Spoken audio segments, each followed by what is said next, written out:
one other thing too I want to say is this is changing a lot with the newer warehouses, but a lot of the warehouses in our space, especially for more remote areas, are old school AF.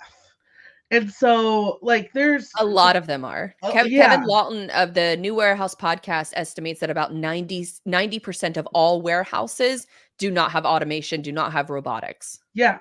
So this is something where you could, in any type of warehouse situation, be able to deploy instantly and not have to worry about, do we have the electricity or wires run through this place to set up our own cameras for computer vision? It's like, no, just like use this flying drone.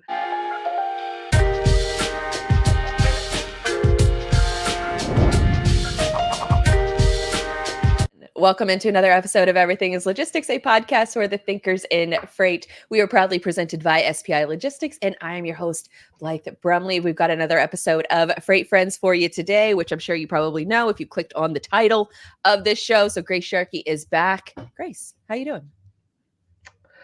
doing? Doing good. Excited to be here. Doing all. If I sound crazy right now, I'm a little stuffy, so that's why that's happening. The nutty pat is out and being used, so that's fun. And that's what happens when it snows in the middle of April here in Michigan. So Awful. yeah, That's yeah. awful. Oh, I could not imagine. It's beautiful weather down here in Florida, and we have to enjoy it while we can before it gets too sweltering and we don't go outside in July and August. We set a new record for this show where we talked for an hour and a half before we actually hit record. Typically, we talk for about 30 minutes and then we hit record, but today we beat the limit by quite a good margin. There's a lot of gossip going on in the freight world.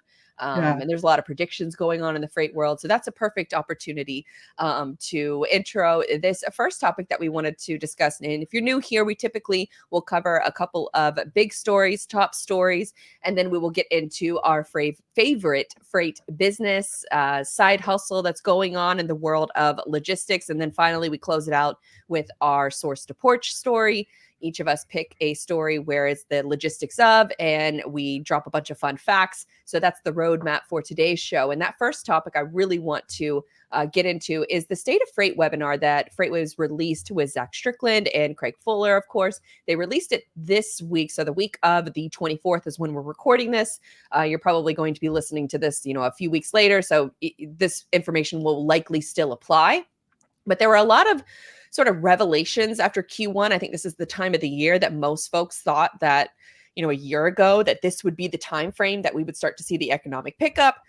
That hasn't exactly happened yet. And so that State of Freight webinar is really sort of a great barometer, at least for me, who's somebody who's not in the news, freight news every single day, to be able to go back and say, I am covering freight topics, but I'm not in the news of the day-to-day, sort of the economic outlook and the data that, Sonar provides and all of that extra insight. So this usually is really beneficial for me to listen to. And then they also go through some predictions for Q2.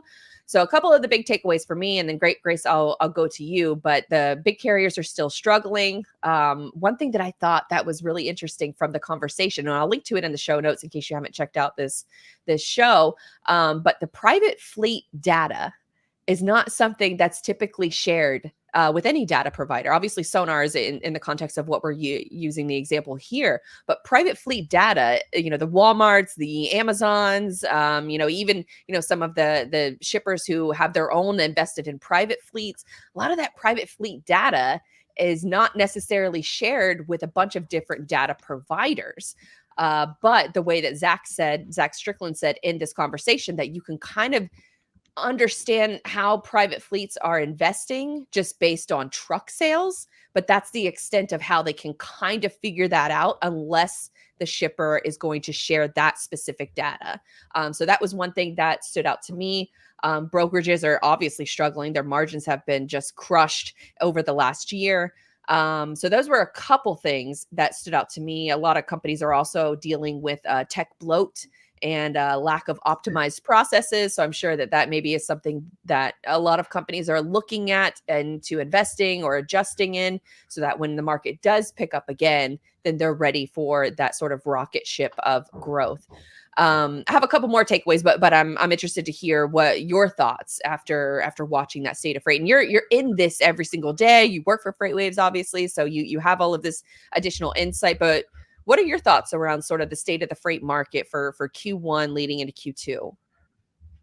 Yeah, it's interesting because a lot of the stories I was working on near the end of Q1 and the beginning of this month in general, I got a chance to talk to a lot of brokers in particular. And so clearly, especially it's earnings week this week, and it's going to be going on for the next couple weeks. So when this comes out, I'm sure you're still going to have a few that we're touching on here at FreightWaves.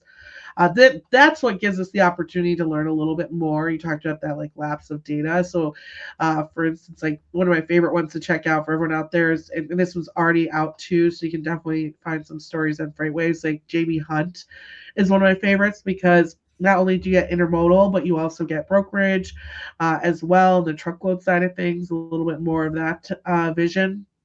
So yeah, I'm glad that you brought up that aspect too, because I actually learned this past week as well that a lot of analysts, at least on the stock market, when it comes to intermodal, that's another problem that they have too. A lot of times they get their data on the market based on international intermodal instead of just North American intermodal numbers. And so actually right now international, like Mexico and other locations outside the US is seeing positive numbers when it comes to intermodal containers and what's over the rail, I guess you could say.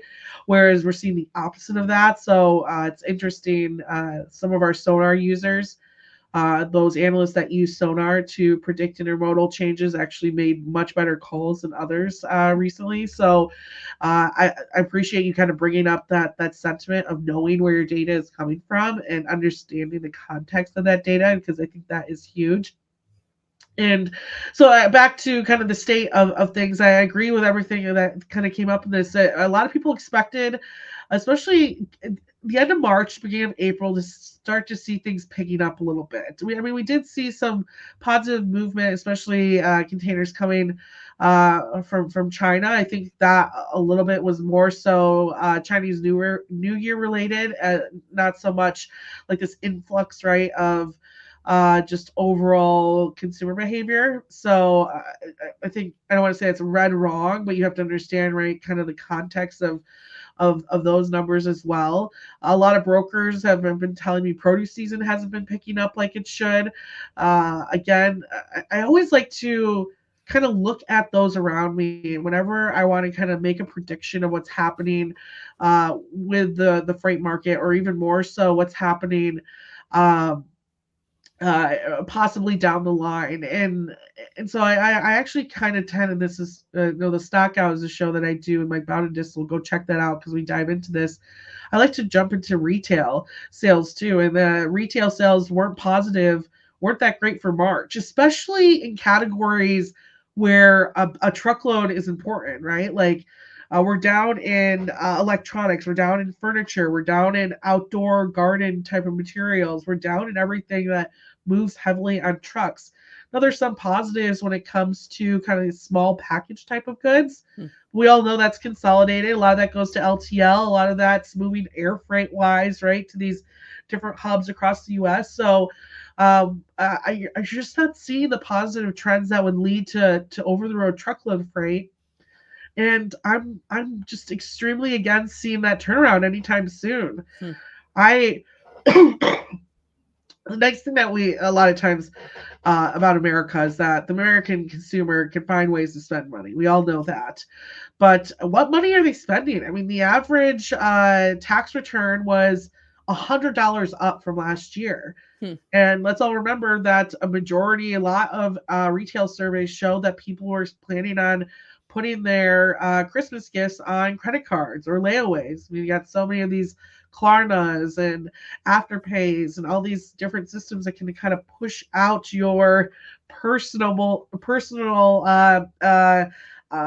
cash flow out a couple of months. And I think that's catching up. People are putting money down back towards that. I think that's where a lot of those tax returns go to. So I don't think we're going to see this huge influx in spending. And on the summertime, I mean, summertime rolls around, we start to see a little bit of it more so in oil, gasoline. You see Experiences, probably. experiences, yeah, services, hotels, that kind of stuff. You'll see, of course, the influx for like hot dogs and stuff like that, right? For like Fourth of July and all that stuff. But again, I mean, I don't live in like a privileged area or anything like that. I actually kind of like hide myself away in the hood, to be honest with you. And I look around. I don't see new cars being bought around me. I don't see friends of mine uh, looking to update their homes anytime soon. I see people trying to save, if anything, or taking care of like these things here and there, or using some of these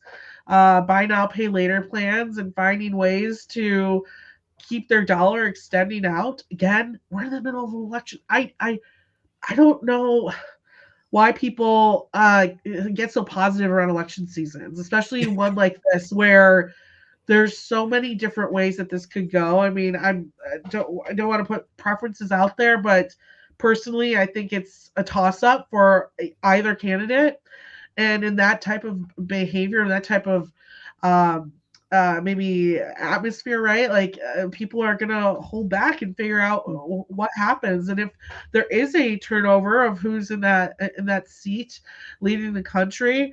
Uh, I mean, to be honest with you, on top of like, if there's a turnover and also like that individual can or cannot take the seat because if they're going to jail or prison, like there's so many different things that are up in the air that I think people are kind of holding back. So I mean, I was in brokerage during the last time that Trump took over, and there was big talks on tariffs as well, and what they would enact after the new year. So even if there is like a flip of who's in the White House, I see that those couple of months near the end of the year that we would hope to see an influx in spending being kind of held in as people figure out what that administration would look like, and not just on like a personal consumer level, but when it comes to, I mean, raw materials, where we're getting lumber from, all that stuff too. So I mean, I'm really at the point where I don't see anything insane happening with this market until honestly, I'm pushing 2025 at this point. Hmm. Which is like crazy to kind of think about, really, right? Because it's like, I was just about to say, it feels like it just turned to 2024, where it's like actually like 2 months now, it's going to be halfway through. So actually, like a month, it'll be halfway through. So that's crazy. Christmas in July, I guess. But so yeah, I'm not too optimistic. I think again, something that we talk about.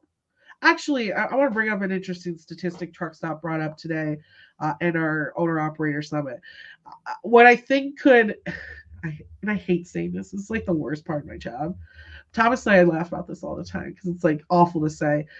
What could help the market is if like, hey, some of you carriers like start running your businesses poorly more, like if more of you fall out of the market, right? If we see brokers close their doors, we have, I mean, that those trends are ending. If we see carriers start to fall out of the market more, that could be something that's not economic. It is economic related, but it's not consumer related directly. That could maybe turn it around a little bit, right? Because clearly, if capacity supply leaves the market, then that will change the way that rates are going in particular. But do I just see demand coming out from somewhere crazy? No, not so much, not right now. Hmm. And and I think honestly, until probably the new year, and until we figure out which way this election will go, I don't see that changing anytime soon. Um, and oh, the truck stop thing, I want to say, even saying something like carriers, right? If they continue to fall out of the market like we've seen, Kendra brought up that they did a survey where only 9%, not to say that they're completely wrong, it's very optimistic, but 9% of carriers said that they felt like in the next, I want to say it was 12 months, that they would be out of business. So even the carriers don't think that they're going to be out of business, right? So the carrier stays as resilient as we're seeing the American consumer, then I'm calling 2025s at this point. Are you in freight sales with a book of business looking for a new home? Or perhaps you're a freight agent in need of a better partnership? These are the kinds of conversations we're exploring in our podcast interview series called The Freight Agent Trenches, sponsored by SPI Logistics. Now, I can tell you all day that SPI is one of the most successful logistics firms in North America who helps their agents with back office operations such as admin, finance, IT, and sales, but I would much rather you hear it directly from SPI's freight agents themselves. And what better way to do that than by listening to the experienced freight agents tell their stories behind the how and the why they joined SPI. Hit the freight agent link in our show notes to listen to these conversations, or if you're ready to make the jump, visit spi3pl.com. And that's what, in relation to that, there was a really great question because, obviously they have their normal talking points that Craig and Zach are going to go through. But then at the end, they start taking questions.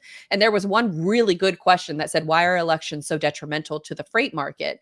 And it was a lot of the same things that you were saying. I think from a policy standpoint, not much is going to change if Biden remains in office. But from a Trump standpoint, you really have no idea what's going to happen, with the tariff situation, especially with respect to China. But China is kind of getting around that by just shipping a lot of these goods over to Mexico. So are we going to see tariffs added to, Mexican-based shipments from China? And so it's a lot of these different factors that we just don't know yet. But what's also interesting is that retail planners are going through right now is when they're making their purchasing and planning and product decisions for a holiday season that is going to be dramatically impacted by whoever wins, or if, the sitting party is not kept in office. I have, just anecdotally, there's a podcast that I was listening to.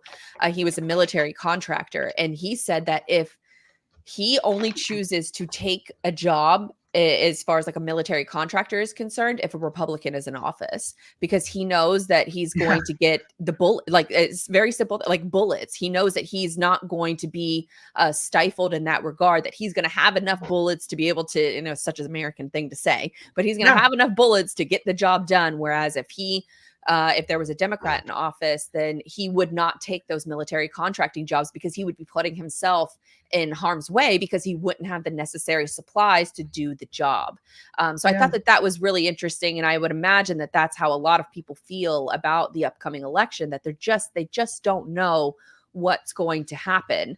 And I think that this is kind of my first real election that I don't know what's going to happen. I don't know if Biden can survive another 6 months. I don't know that he's necessarily, I'm probably shouldn't go down this road with my political commentary, but I don't necessarily think that he's it's not shocking to say that he's obviously experiencing cognitive difficulties and challenges that are only going to get worse. If you've had any family members that have dealt with those kind of issues, you know that they don't get better with age. And that's just an unfortunate reality. And when you have the leader of a strongest country in the world that is that's not all the way there, that is not a good sign. So it could just be a situation where we have the powers that be that are pulling the puppet strings and making the decisions, from a corporate standpoint, from just a Congress standpoint. So I think that there's all of those different variables that are at play.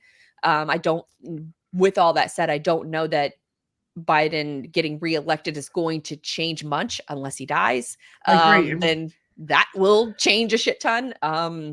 If Trump gets elected, God, I just have no idea, and I don't even know that I want to like.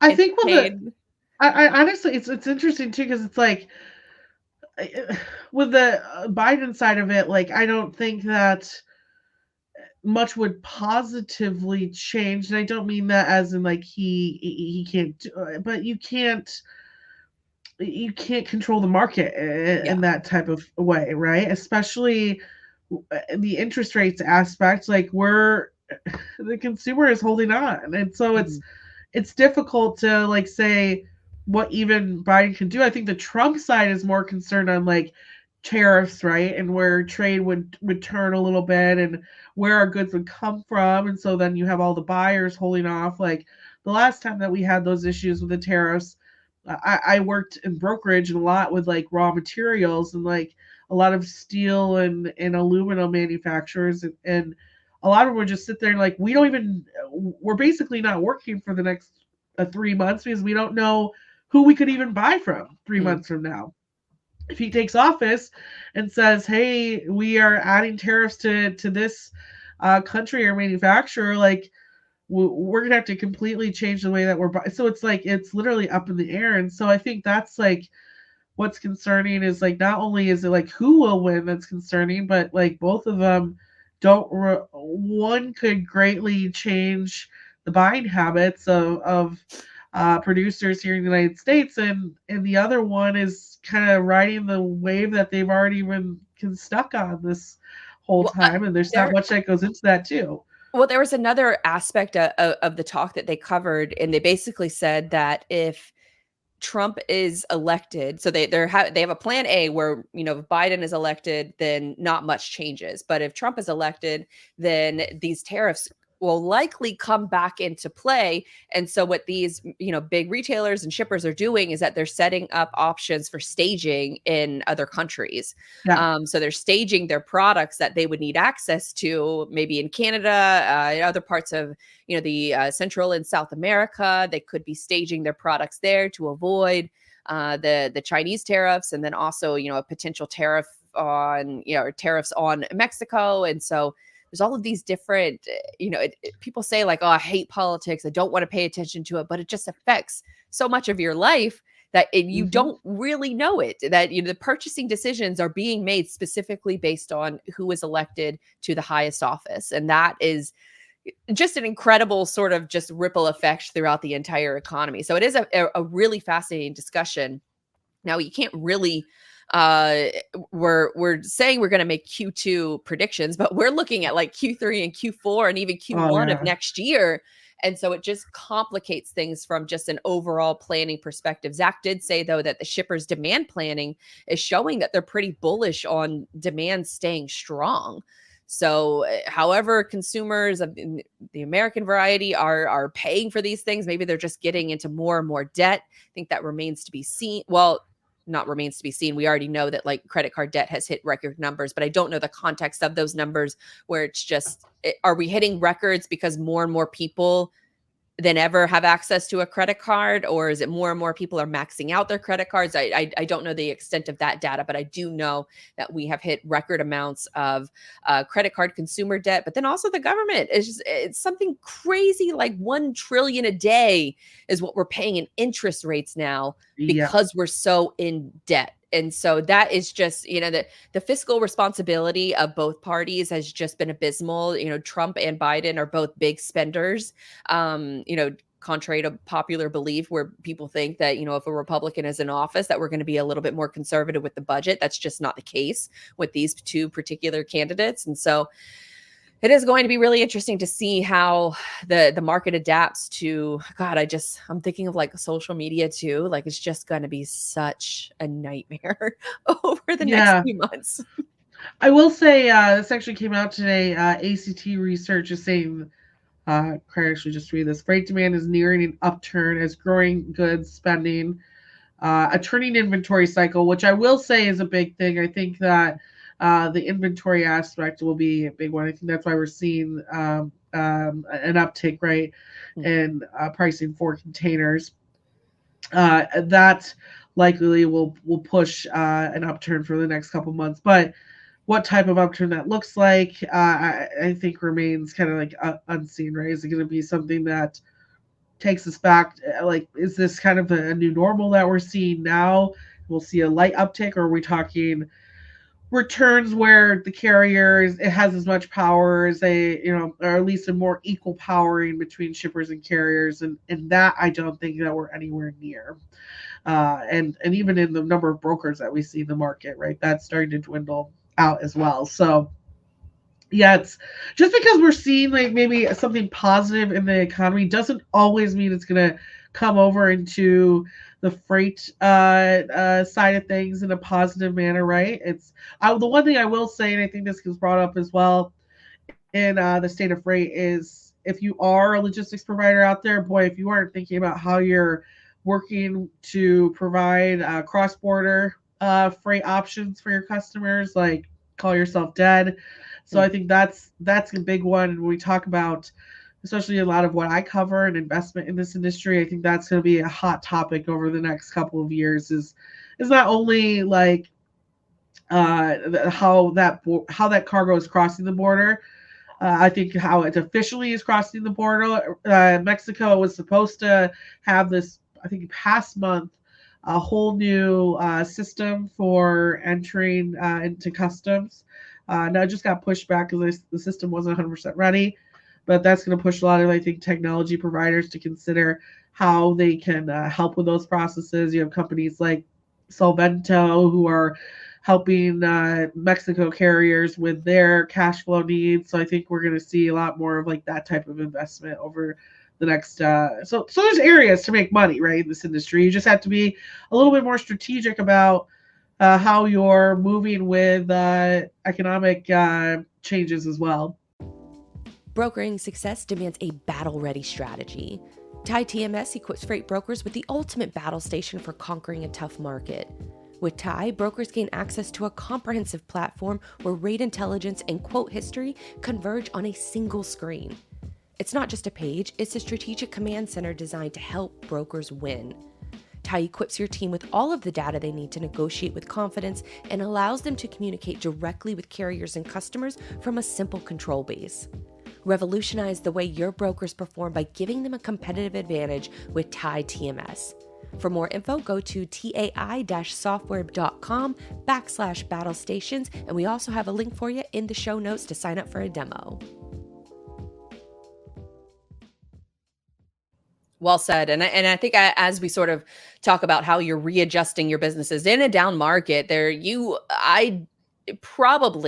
I'm not saying most companies, but you probably have access to a little bit more free time where you can think about, what does your tech stack look like? Are you overspending in that regard? Are there processes that you could be optimizing to do things a little bit better, where maybe you could use, some of these AI tools, Load Partner, Happy Robot, those guys. I've had interviews both with those companies recently, and it feels like the technology is there to start coming onto the scene and start getting rid of these low value tasks. Another aspect that I think, and this is a good way to shift to our next topic, is talking about exactly like what shippers want from a marketing and sales perspective.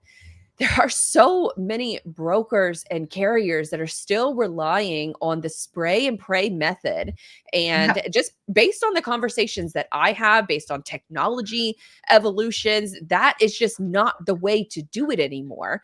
And there is, that a lot. I've had a lot of conversations with shippers on the podcast, so I'm happy to share some of their like sort of anecdotal advice, but just early thoughts about how brokers and carriers are handling their marketing and sales. Yeah, it's like I said, produce season I think is starting to affect some of them. They're not seeing those numbers come over as frequently. So those who are a little positioned more into that category are kind of like, hey, now I will say a lot of like that too, especially here in Michigan, right? Depends on if it's still snowing, like we can't dig it. If it's still frozen in the ground, we can't dig out a lot of those products. So we'll maybe see some of that, I think, turnover as it starts to get warmer as well. And of course, like melon season and all that stuff is upon us. So we'll see a little bit more than that. But yeah, I think we're seeing like more and more of like you said, a strategic approach to how you're entering or brokering within the space, whether that's you have some special aspect that it like brings carriers together, maybe some type of platform. You are a little bit more specialized in some type of area. But man, to imagine being like a spot broker right now would be crazy. And I think for all those out there, like I can't imagine just afraid, like if you are that type of brokerage right now that doesn't have strong carrier relations, that's just kind of living it off the spot board, like you are competing with so many people over one truck, over one shipment, over a lane, and just like cutting your margins so deep that we talked about the transport. Kevin Hill and I were on the radio and we're talking about the transport topics list that came out. And it was very interesting because you can see these big brokers who are really starting to offer more of like it's like interesting. It's almost like I'd say like a managed services approach without having to sign on that dotted line, but have better technology stacks who are likely now at that point where that investment technology, they can kind of pass on that margin to the customer and bring costs down. Like they're grabbing a good share of the overall a market. Whereas like if you look closer to like the bottom 100 of the list, a lot of them of course were like falling in revenue, where the tops were just like really soaking it in. So I think talk about like M&A, or I wouldn't be surprised if we start seeing some mergers, acquisitions because of that here soon, if we start to see carriers and brokers starting to acquire each other as well. So it's going to be an interesting time. I think we're going to see, I mean, if you're going to purchase a brokerage right now, I can't think of a better time to probably go about having that discussion and getting the price that you want as well. So we'll see who ends up taking those bites. But it was interesting. I was just like going through that list and noticed like, okay, those closer to like the 100 spots, some of them saw less revenue coming in than before. Maybe moved a spot or two because of it. But it was very interesting to see some of those top players, what they're able to like soak up and take over during this time. Well, they can handle the I guess playing in those different battlefields of the spot Yeah. market. And what is that saying? Like the best freight never makes it to the load boards. And so Oh my God, yes. but I don't want to be like all sort of doom and gloom on this show, because it is there are some definite bright spots where people can make that action happen. I think sort of what I really wanted to hammer home is that using different technology to your advantage is absolutely a benefit, but you have to figure out where it fits into your overall goals as a company. And I know that that just sounds like such a duh moment, but we still have there's a gentleman, I'm sure most people know him, but Matt Dahl, who used to he used to work in brokerage. He had a podcast for a little Yes. while. He's moved on to the shipper side, and he's done so pretty recently, but he started sharing a lot of insight as to what he's dealing with from Yeah. just brokers cold emailing, cold calling.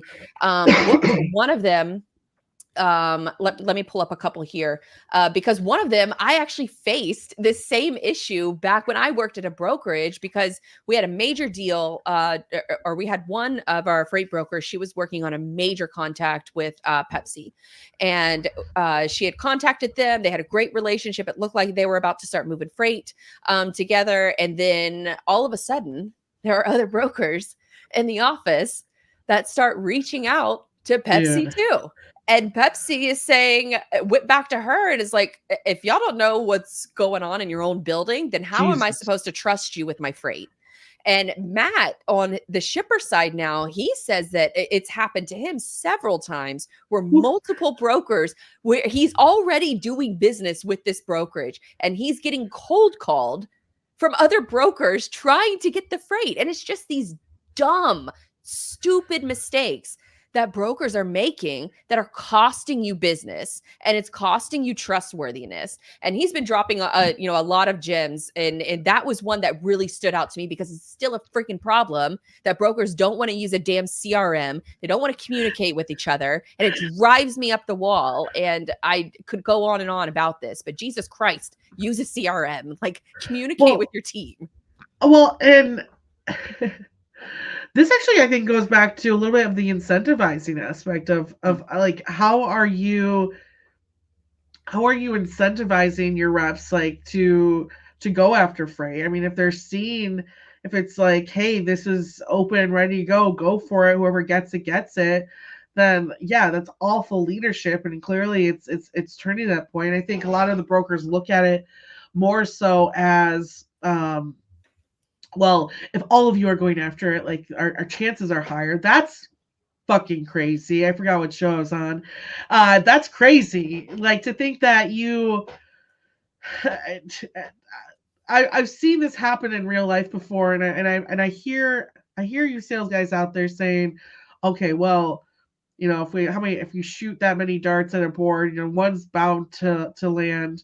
Not in this environment, right? And I just think, It makes you look sloppy. yeah, And it's that's really another bad. and if you're watching the video, you know, I'll sort of read, one of his So tweets funny. that Matt had, in a very related note. Matt says, "Don't lie. Yesterday, I sent 3 quotes to a 3-letter broker. He said their systems were down. I said, 'Isn't there like 7 other ways to quote?' And then he said, 'Oh, I forgot you were an ex-broker. Usually we just tell customers our system is down instead of saying my internet, is slow at home.'"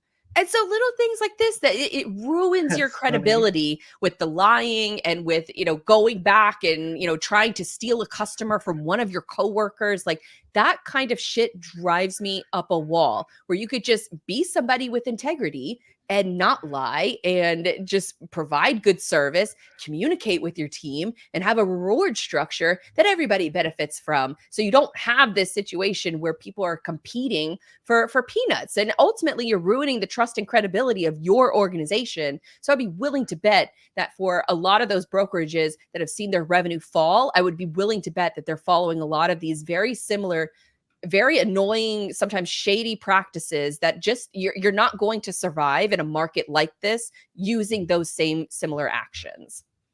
Yeah, and at one, do you have the ability to even like find out that this is happening? It's you know, how are you using your phone system to make sure that people are doing their jobs correctly in that way? There's as an operations person in my past, there's so many follow-up questions I have to stuff like that too, where it's like you might have built your sales system to behave like that. And again, we talk about change management. Imagine trying to break that down and fix that. It's a disaster.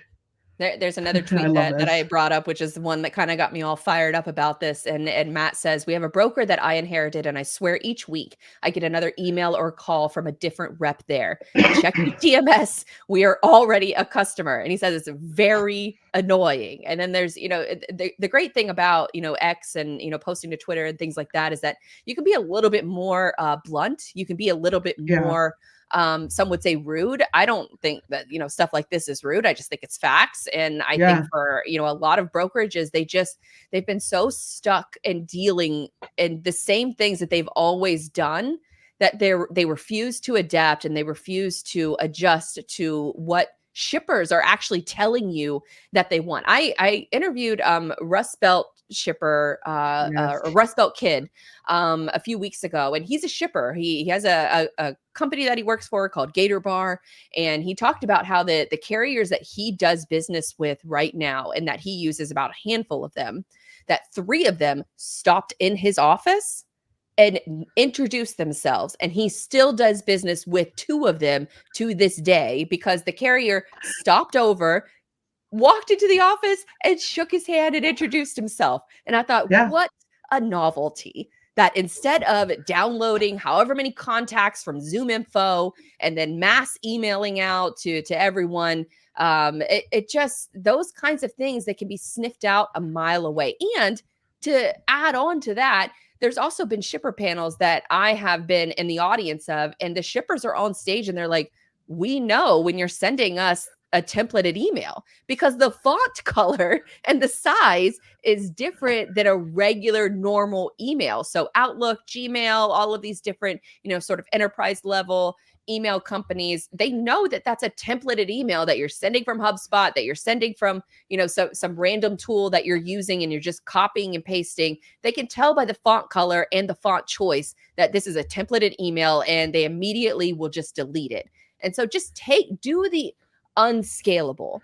That's what I think that more brokers, carriers, they need to invest in, especially in times like this. Put a face to a name. Show up to your Chamber of Commerce meetings. Show up yeah. to different networking meetings around town. Do the unscalable. Write a handwritten note. Write a Or your handwritten small letter. business association meeting. Like, be creative about it, 1,000%. It And it just this kind of stuff drives me insane because if you just took an she's extra she's so mad right now. 10 minutes and did a little research, then you would be ruining, my friend's big deal that she was going to Yeah. be able to capitalize on because another, broker that's in the office that had a couple big books of business comes in and wants to be a little bit macho about it and take this customer away from another female broker, I might add.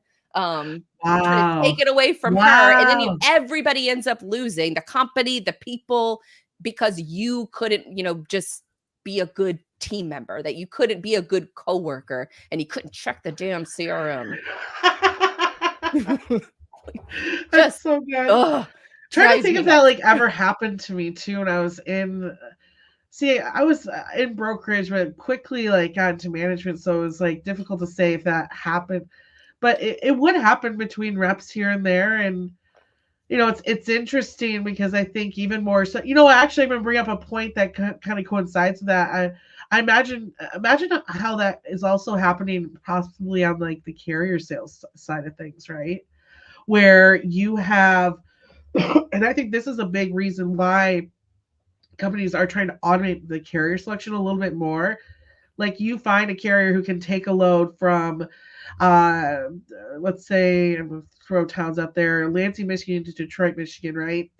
And the company is going to make $50 off that load.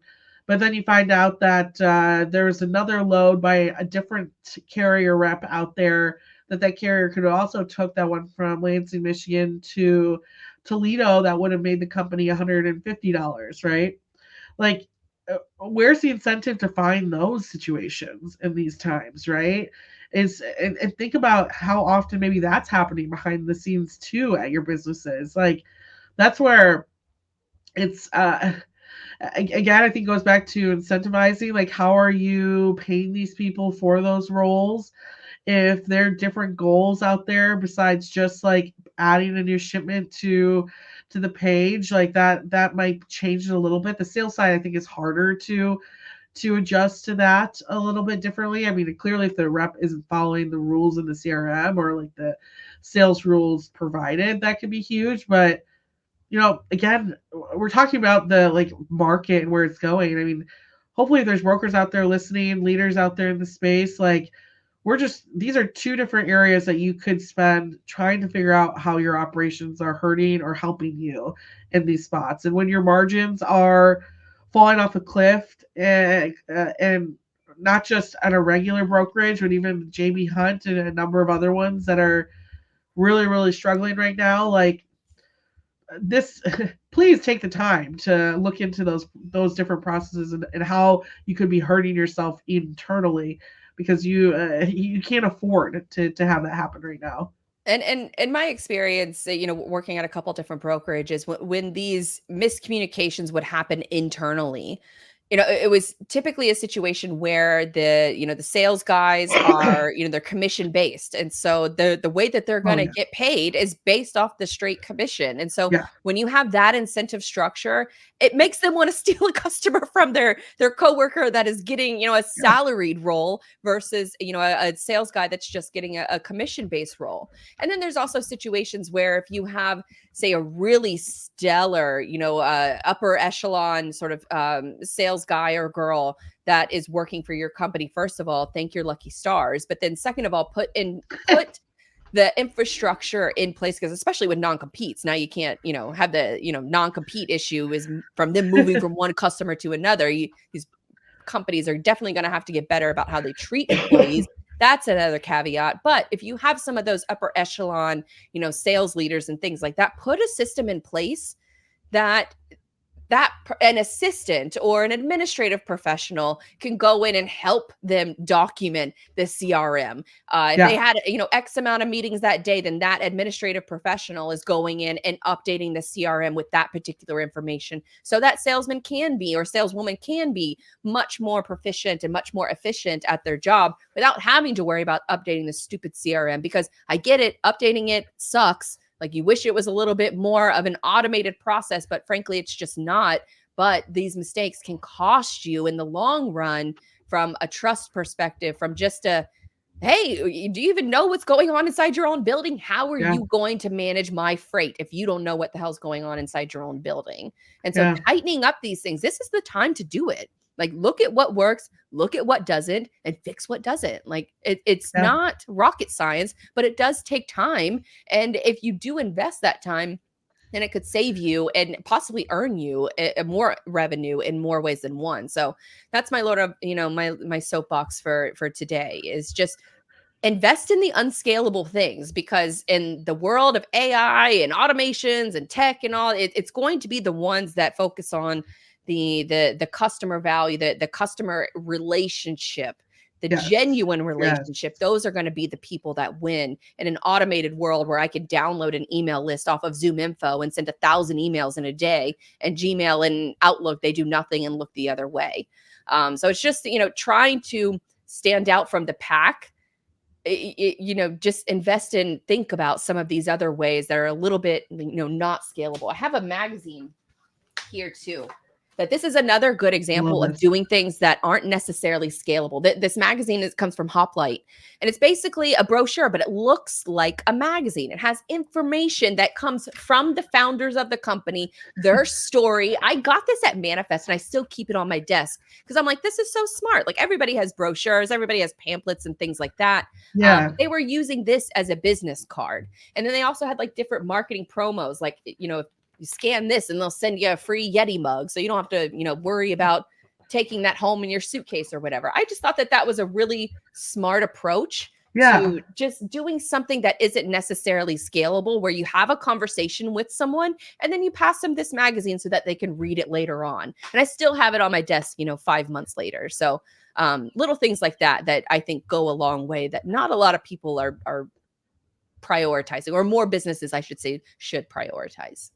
Yeah. Completely agree. The relationship one, I think, is a huge one too. And like I was, as a sales rep, was always, my notes were, of course, like what they're shipping, but also like things about those people, right? Because at the end of the day, uh, especially if it's like a company that should be shipping, that will turn around at some point. And who are they likely going to give that freight to? Are they going to give it to the guy who just calls and says, "Oh, no freight today. Well, I'll call you back next week," or the person who remembers it's your birthday and called? It was the first person to tell you happy birthday that day, right? So think about the relationship right now, because I think that's going to pay off much dividends, right, in the future too. Yeah, great point. And just to, put the little cherry on top of that, we've been talking, about the market downturn and things like that, but wouldn't you rather, from a business perspective, address a lot of these complexities and bottlenecks now? So then that way, when the market does turn around, you can get on that rocket ship of growth. And I think Yeah, that's sort of the mindset that I would preach to other companies. Just to kind of wrap that up and put a nice little bow on it before we move into much maybe happier segments. yeah. All right, next up, we are going to be talking about our favorite business ideas or hustles going on in freight right now. I've got a pretty fun one. Do you want to go first, or you want me to go first? uh, I can go first because it's funny because I think we're both going to get a little bit AI focused on this conversation based on our notes. So for all you haters out there who think AI doesn't exist, maybe it does, maybe it doesn't. You'll find out a little bit here. Um, mine I want to talk about actually, something I've been writing about a little bit recently. There was a company that a couple weeks ago I talked about a raise that they had, raised $17 million in March. It's a company called Gather AI. And what I think is really cool is this is a company that uses drones, computer vision from those drones to offer inventory management solutions for warehouses. So again, taking a giant warehouse and being able to send a drone out to read every item, take inventory, take all of that data, bring it back to managers, and figure out not only one that count is right, but also to find space available for future shipments or future products in a warehouse as well. And I think I have a video that I sent over to you too. The first one, well, actually, no, do the second. Let's do the second video on there Second first one. because Okay. Yeah, it shouldn't be too long. It should give you an idea of exactly like how this technology works. It's very simple, but it showcases exactly like how much I think efficiency this could bring to a regular warehouse. Our solution is easy to use. Start by picking the area of the warehouse you want to scan and take the drone and accessories to that area using our cart. In our iPad app, select the bins you want to scan. Place the drone on the ground and press takeoff. The drone flies autonomously, taking pictures of the bins you selected. Drones use labels placed on your racks to navigate and fly in most warehouse environments with no modifications. You no longer need scissor lifts or other equipment to do inventory, as the drones can go high up in the racking. They fly without Wi-Fi, work in the dark, in coolers, and operate in very narrow aisles down to 5'4". The drone lands when it's done collecting data or when the battery is low. Swap the battery and launch to continue a mission, scanning 300 pallets per hour. Use the time while one drone is flying to launch a second drone, and while they're both flying, launch a third drone, enabling you to scan 900 pallets per hour. After the mission is complete, images are automatically uploaded to our cloud for processing by our machine learning algorithms and displayed on our dashboard. Use our dashboard to view inventory matches, empty bins, and inventory exceptions, and search for missing LPNs. So, I mean, first of all, I want to say, if I was working in a warehouse, how cool would this tech be to like I play with drones every are single day? taking over. Like this Yeah, is I yeah. mean I've been reading and watching like some YouTube videos, we've talked about a couple different manufacturers on this show before, but drones are single-handedly impacting war on how war is conducted, where military budgets are being spent because you have like Sal Mercogliano, he was on recently, and he's the host of What's Going On with Shipping. And he mentioned that with the United States, the way that they spend their money on military expenses, that you have these other governments that can have like a $200 drone that can essentially do a lot of damage. And so you have all these big military expenditures that are having to readjust because of drones. And then now you have the extra, I guess, sort of benefit of how drones could be used domestically in a conflict environment. A warehouse is something I never really thought of, and that's pretty Yeah. ingenious that they could be deployed. But it makes a ton of sense. Like as I was watching that video and seeing these, if you're just listening to it, it's just a couple of sort of, I guess, normal looking drones, as normal as I've seen, that they just fly around these different rows of the warehouse and they're just gathering information. I guess hint to their name, Gather AI. So this is really awesome to watch. You've done a story on this? Yeah. I've talked to them a few times. So they just raised, like I said, $17 million last month. They have huge customers as well, ones you've definitely heard of, NFI, DSV, a lot of logistics providers in particular, Geodis, Specialty Foods, DPI Specialty Foods, Wagner Logistics, to name a few. And I just think it's an interesting way to, like you said, consider how to use drones. You see more of like these big headlines for drone delivery, right? The problem with drone delivery is you have the FFA or FAA, whatever, right, regulatory issues that you have to deal with. But this you can easily deploy. I want to actually show the second video too, because you actually get to see people who are working with the drones, and it's like fun for people of all ages, and it's like such a helpful thing for safety. I mean, if you're listening to Good this point. podcast, you didn't see the video, but some of these aisles that these drones are flying through to take numbers are like, I'm talking like stories of shelves. And like you're saying, like you don't have to get a forklift now. You don't have to worry about climbing up there to like find this missing pallet. You can actually just deploy these guys, and they'll find it perfectly for you. Well, finding a lost pallet. I think this one is pretty helpful too. And this is coming from people using this every day within their warehouse. that we've seen using the drone are numerous. If we ever have any product that we maybe have lost or can't relatively locate just because it may have gotten saved in our WMS file multiple times over again through misscans or so on and so forth, we can kind of look through our database, see what's where. We can utilize relative location for these, and then we can use that to maybe fly bays 175 to 185 if it was within those kind of, and then we can find a lost pallet. We can also just keep track of what we have on hand, so that with what's in our database and what's being told from the drone, we can just kind of compare those and see what's missing, what's not, and if we're fully accurate or not. We've been really good with on-time shipments with the help of the drone, because we can go in and say everything is there and 100% say that it's accurate with the drone. It's given our customers reassurance also. Which I think that's talk about, like, I think of it like an LTL situation, right? Like being able to scan what's in there anytime. We all know, like, if you have an LTL product and it goes missing, like, you basically might as well start the insurance claim now, because you're never finding it. But this is like, not only if you again are listening and didn't see the video, not only can you go back and look at all of the videos that Gather AI had already captured or gathered, then you can tell yourself, okay, well, the last time we saw this piece, it was, like they said, between bays 175 and 185. Then refly the drone through there.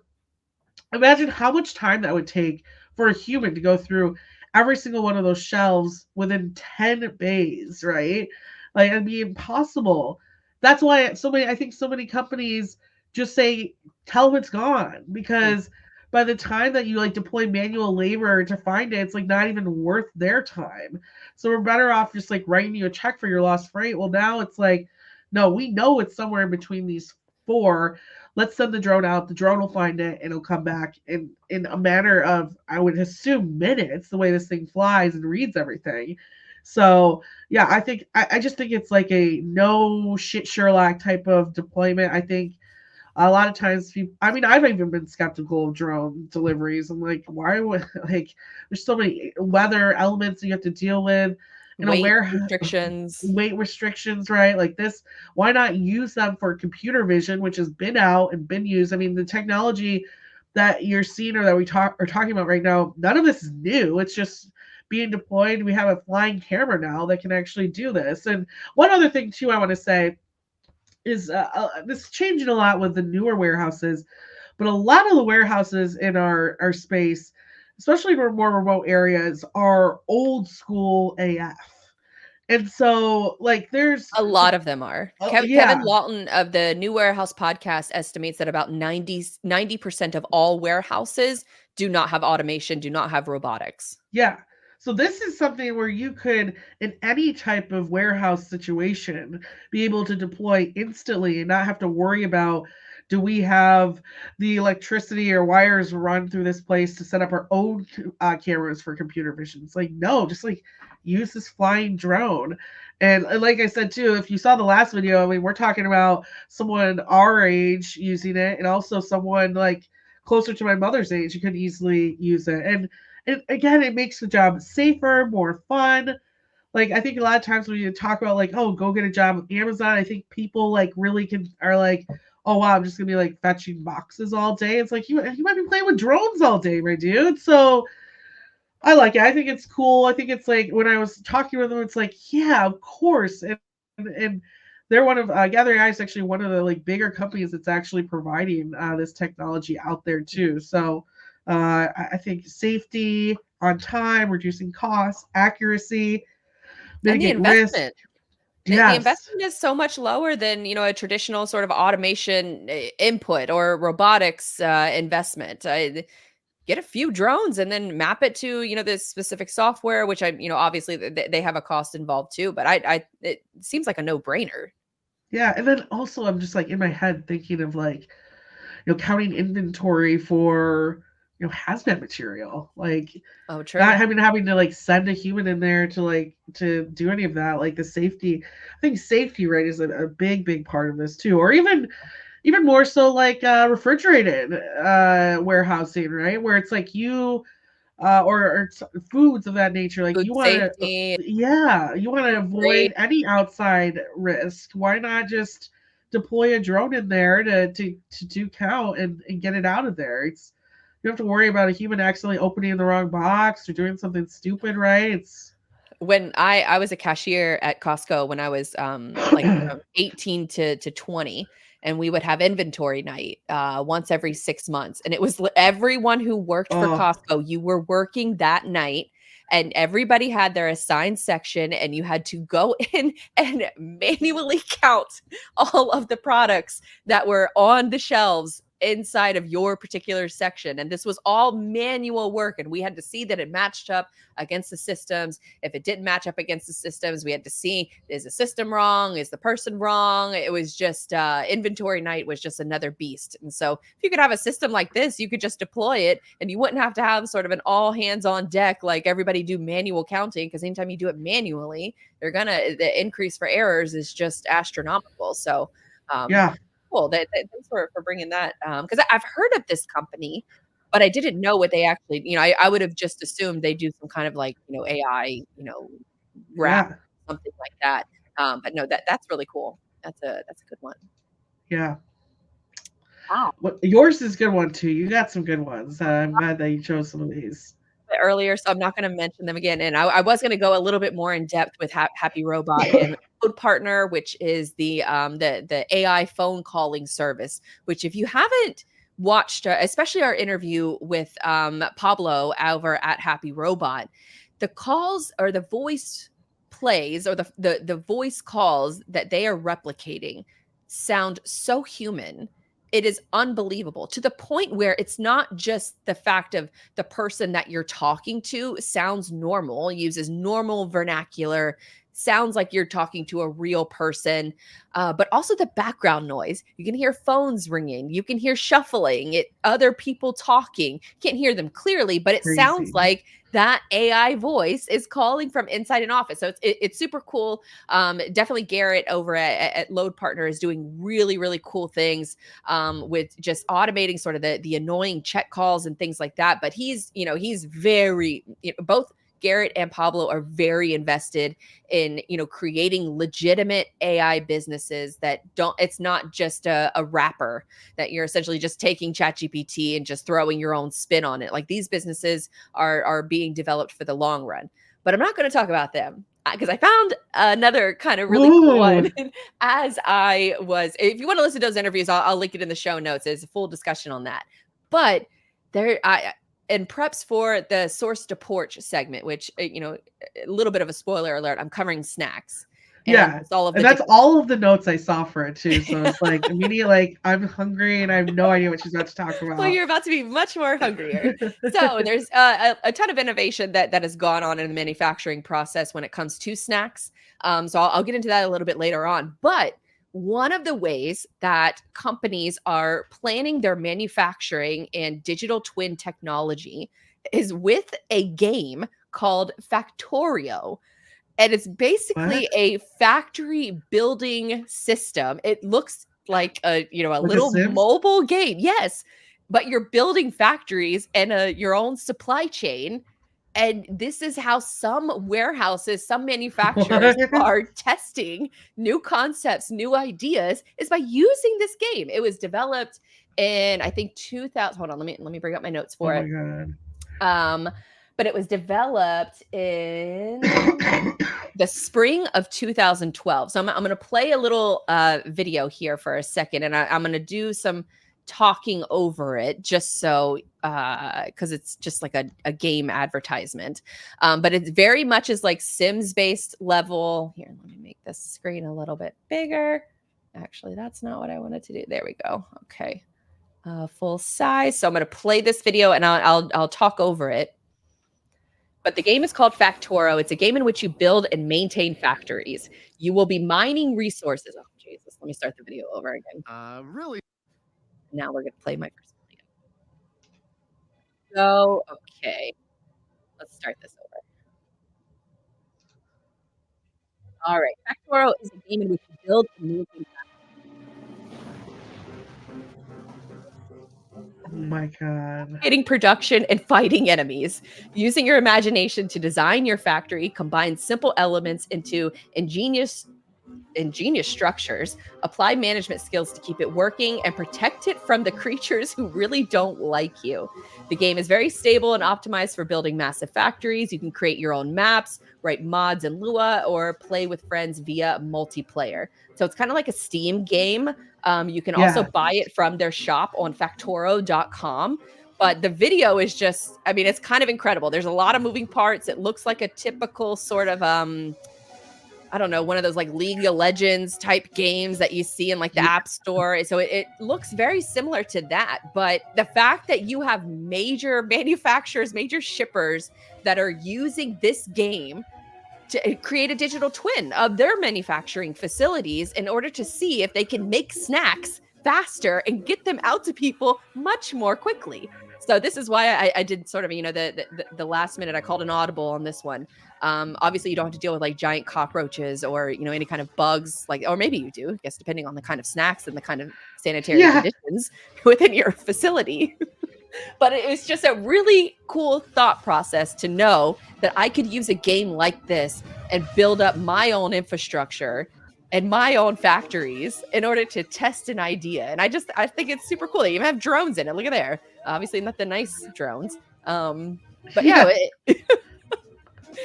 I'm on their website now and I'm like, because I want to play this game. No, according to Reddit user, no other game in history of gaming handles the logistics side of management simulators so perfectly. Wow. That's crazy. Even the website looked like it was built in the 90s. Like immediately I want to like build my own factory because of this. But it's just that's so cool. It's really, really cool. The fact that, what did they say? Factoro was in development in the spring of 2012 to the beginning of 2021. So far, we have 3.5 million people who have bought the game. And that is an insane number. 3.5 million people are out there building factories. So if you're looking for staffing solutions for the warehouses who can't find people to work at their facilities, maybe just purchase purchase this off Zoom Info and find out who's been playing this damn, you know, game, and then get, you know, hire them and make them come into your office and make your processes much more efficient. It's really cool. I mean, I'm just like looking through this, and it's for a low price of $35, and the soundtrack price $7. No, it is really cool. I mean, it's interesting. Like, it'd be cool to like learn like who has, you know, maybe learn from it, like what lessons they've learned from it. You know, like kind of like the after effect of all of it, but. It's interesting, like But this was Ryan Harlan, who is the director of business development at eTech. So he is responsible for helping, you know, other warehouses and manufacturing facilities adopt technology, you know, that change management that we've kind of been talking about a lot in this episode. But he was the one that was on the Odd Lots episode, which I'll get to later on. But he was saying that manufacturers and shippers are using this game in order to test their different flavor offerings. So when I get to the stacks part, I'll talk more about it. But I thought that was just such a cool thing that's actually being used as a digital twin. No, that is really cool. And I can't wait to get to that part of it too, because I think Grace already can't wait to play it. I'm like gonna play it later, I guarantee. It looks like it's like I was going to say, you can buy it on Nintendo Switch too. So if you have a Switch, you can get it for that platform. But Steam is PlayStation, I believe. And then I'm sure maybe they have some kind of a system where you can, actually, if I'm on the website right now, I can give you all the answer. Oh, PC support as well. So that's cool. So Windows, Mac, Linux. Yeah. So you can either get it on a Nintendo Switch, you can play it in Steam, or you can play it on your desktop device, which is super cool. So yeah, so I need to look out for Grace and Blythe's factories. That, or I'm downloading The Sims again. Gather AI to give us some warehouse robots, right? Warehouse drones. So crazy. We can this up a notch.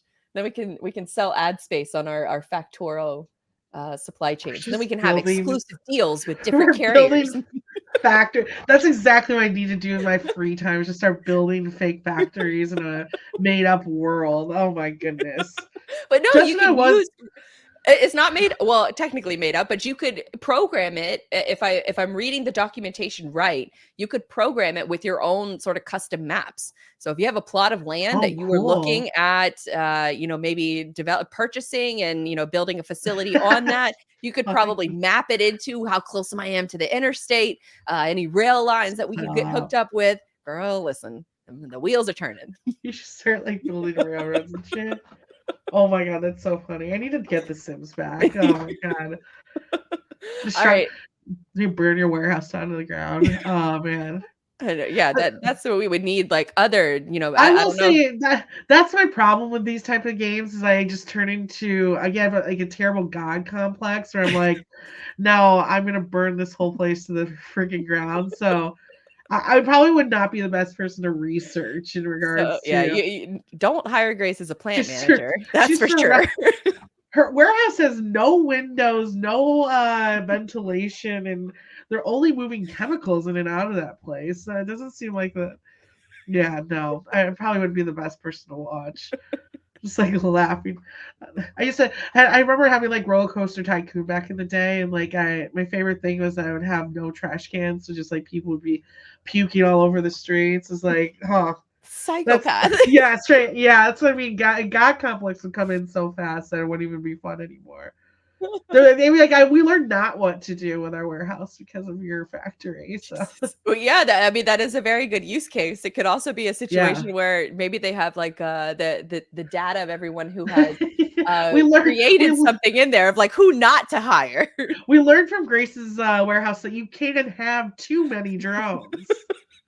Well, you probably need different types of drones. Like we could bring in Gather AI to keep track of our inventory, but then we would need to bring in some other kind of drone devices to just protect us from these giant bugs and these little slimy creatures that are also shown in the game to protect us. Unless Gather AI wants to, have another revenue stream. I think that could be a good solution. That's but then like idea.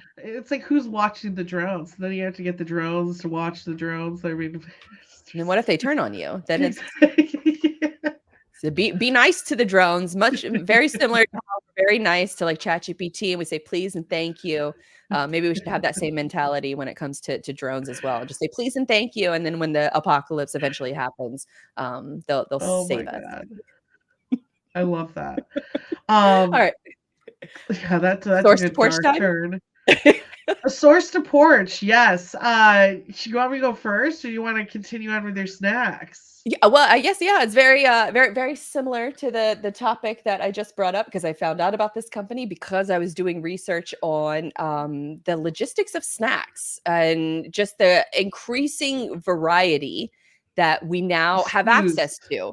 So you've probably been in a grocery store, and if you're watching, then I have a Lay's potato chip bag that is red hot lobster flavor. This was very good, by the way. So this is a Lay's chip variety that is available in China, and you can buy different Lay's varieties in different packs depending on the store that you're buying them from. Yes. So it's snack time on the podcast. So this isn't just affecting Lay's. It's affecting Kit Kats. It's affecting almonds. It's affecting like popcorn and pretzels. There's sort of what Odd Lots called it, the golden age of snacks. And I'll go into the Odd Lots episode in just a second. But you might have been wondering, well, where did these sort of different flavor varieties, where did they start coming from? Well, it happens when the US-based companies are trying to expand overseas. And so when they're trying to expand overseas, they just kind of assume that the most popular flavors in the US would translate to other countries. Not the case at all. So you have to develop taste. This is very similar to what like McDonald's or KFC. They have their couple staple items that are available globally, but they tend to cater the menu overall to the country that they're in. And so because of this, Kit Kat was, I guess historically, it really started with soda. So the different flavorings of soda, because in the manufacturing line, the soda can just be a situation where you have the regular flavoring and then you add in like a specialty flavoring at the end. So cherry Coke is a perfect example. You're going to have your regular Coke manufacturing line, and then you're going to have a little bit of a process tweak at the end where you have the cherry that's added in to give you cherry Coke. So Kit Kats have started following suit. Other snack brands have started following suit. And so when they debut in different countries, they have all of these different flavors, which is just incredible to see. Japanese Kit Kats are insane. They have 300 flavors available of Kit Kats. That is absolutely insane. And so reading from Wikipedia here says Nestle attributes the success of flavor varieties to the tradition of homage. Did I say that right? You gotta homage? Homage. Is that homage? Yeah, I don't know. I have to see the word. Omiyage. Homage. That's probably homage. How That's probably right. That sounds. I've actually never spelled that word out. So that sounds like a word. Yeah. We're learning here. We're learning together. So I'll start over. Snacks and we're learning together. Yeah. Nestle attributes what day is this? What time is it right now? Jesus. All right. Nestle attributes the success of variety of flavors to the tradition of homage, which is regional specialties that are brought back for family and coworkers from trips away. So meaning that someone goes on a trip out of town, they bring you back some different snacks, and it's supposed to be like a sentimental value. The company believes that the limited edition seasonal models create a scarcity and rarity of value for their customers.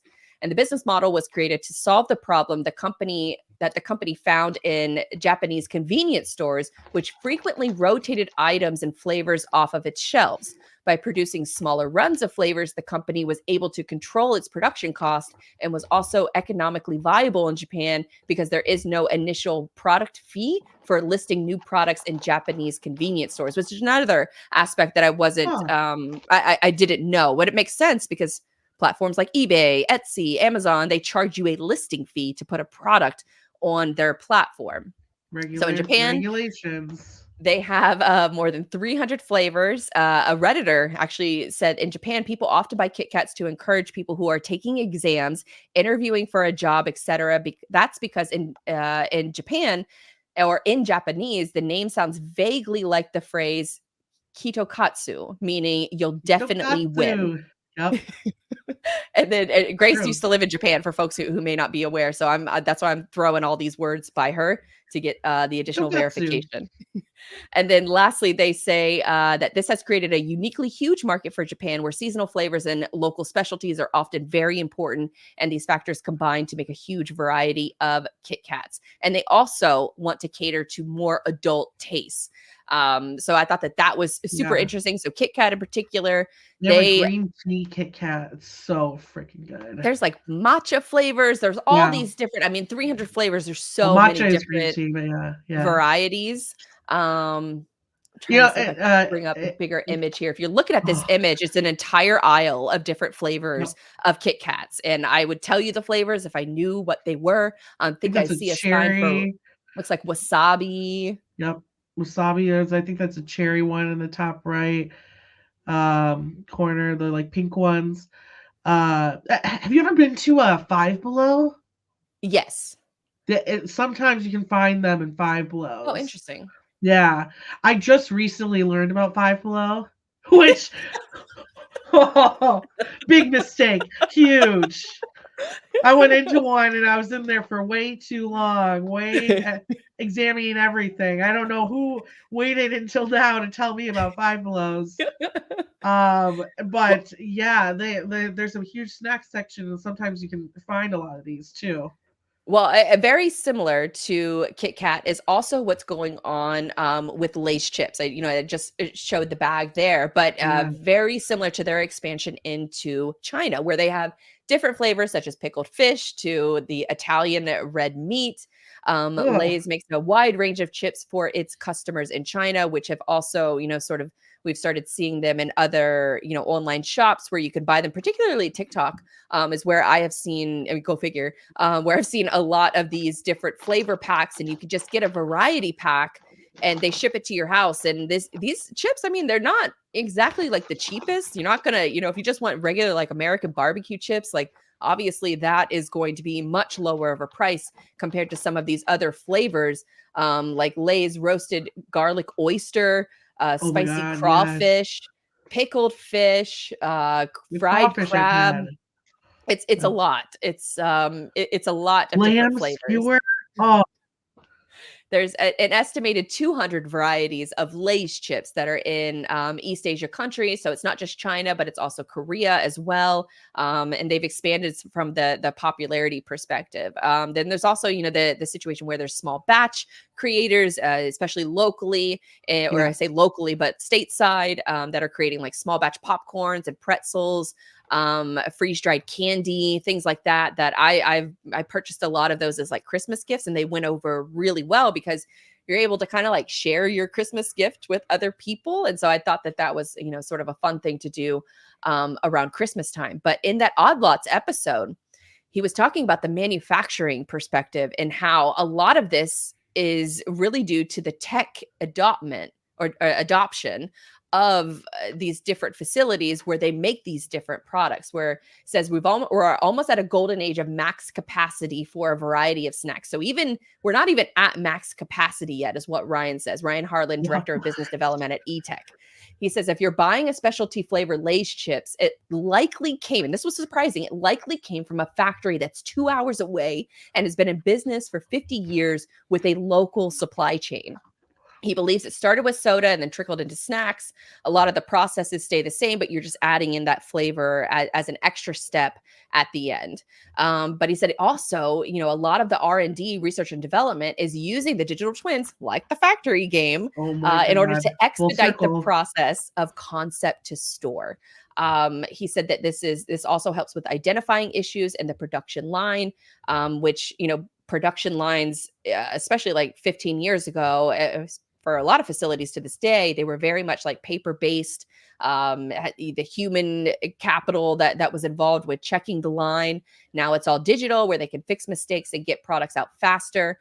He said that typically production plans for these facilities are mapped out a month in advance, but with the newer technology, a plant manager might walk in and not know the plan for that day until he gets to the office. So I thought that was super interesting. Like, he doesn't even know what he's producing that day. And then another one is almonds. Almonds is another snack that is using this very similar process. And because of the technology that they adopted, they're also able to clean their lines much more efficiently and much more effectively, where you had to kind of do trial and error to see if like that spicy barbecue almond is going to leave a residue when you're making your blueberry almonds. So obviously you don't want that. So these digital twin technologies, in addition to, a game like the Factoro, which is what we just talked about, but they have different sensors that are being implemented. So you can test to see that the lines are clean, that they don't have any sort of flavor residue. And so you can just get those products out much more quickly. But isn't that crazy that you can just walk in on the day of, and then all of a sudden you find out what you're going to be, making that day. What is interesting too on that residue note too, I was reading the other day, like a lot for like the stickier candies, the mystery flavors are the residues between two different batches. Oh, So interesting. the one I think they were talking about was like the suckers that you get, like the bacon stuff, right? Dum-dums. Like a lot of times the mystery flavor ones are just between like cherry, batching up and finishing up, changing into like raspberry. And so that like middle ground where for a couple of batches, like it tastes like both. That's why you can never like guess. You're like, oh, it kind of tastes like these two things. It's just those ones, and it's a way of like not having waste. That's super smart. What a way to like, trick us into thinking that it's like a specialty flavor. Yeah, because you're always like, oh my god, it tastes like this or kind of like this. It's like, nope, it's just waste. Thank you for buying. That's actually really relevant to this next point that Ryan have, and he calls it the power of gaining 1%, where if you can find ways all across your business and all across your facility to gain even 1% of extra productivity, then that has massive amounts of gains on your bottom line, on your revenue. Let's see what else. What was really noteworthy? Based on the selling analytics, they can also adjust appropriately depending on what kind of flavors have staying powers versus trying new varieties of flavors. There's also co-packers and white label opportunities for chips as well. So if you have a crazy idea for a chip, then you could sort of, hire one of these as a co-packer to make your chip variety for you. Oreo does that, right? You can get your own custom Oreos now. And then, I'll end this part of the segment with, he said that companies like Nestle, this is sort of the fascinating cherry on top, is companies like Nestle think that this model of novelty is the future as they combat things like Ozempic taking over where people are eating less. So these crazy capitalistic corporations that have, arguably too much power. I would argue that Nestle definitely does. But they're looking at a drug like Ozempic and the mass adoption of it. And they're thinking in their heads like, oh crap, people are going to be eating less. So let's create a way that we can make novelty around a particular snack to get them to keep buying it. For sure. It's like, nuts. Maybe I won't eat a whole bag of Lay's potato chips regular, but I'll definitely eat bunch of small bags of the crawfish. But I mean, it's true, right? It's like, I think that novelty experience, or it's like, I'll enjoy it in smaller parcels, but I'll probably pay more for it. I'm paying more for the experience. And so higher margins, you're making less, or you're making less products, but you're making more on that product. Another aspect of this, the evolution of snacks is sort of the same product, but different packaging. And that's popcorn buckets. I don't know if you've been to the movies recently and seen the massive adoption, or just, I guess, introduction of popcorn buckets to the movie going experience. Have you heard of this? Are you talking about like the specialty ones for special? Yes. Yeah. Like the Beyonce one that I have? Yes. Well, you are a product of movie theater marketing. No. We all know what happened to movie theaters in 2020, where they, obviously had all of their revenue gutted. A lot of theaters did not survive. So when people started coming back to the theaters, they had to really start thinking about what are some additional ways that we can make revenue, because the movie going experience has just evolved so rapidly. The Dune one is a perfect example. That one got sold out. Yeah. I think I'm sure it did. So it's so when people come to the movies, they're typically coming for a franchise that they're really passionate about. Yeah. And so when they're there, they're thinking of these ways that they can upsell them. So it kind of started with the different themed drinks. Like some theaters sell alcohol now. I think a lot of them actually do. But they'll have like a themed drink based on the big movie that is in theaters right now. I went to the theaters. I think this trend really started within the last 2 years, because I can vividly remember going to the theater and seeing like one bucket that you could buy. And it was like, the Indiana Jones release, or like a Spider-Man or something like that. Like one really big movie. One of the Mario movie, for example, they were selling the blocks that the power up blocks. That was a brilliant popcorn bucket. I actually have flowers sitting in it on my porch right now. And so that was just, kind of one or two.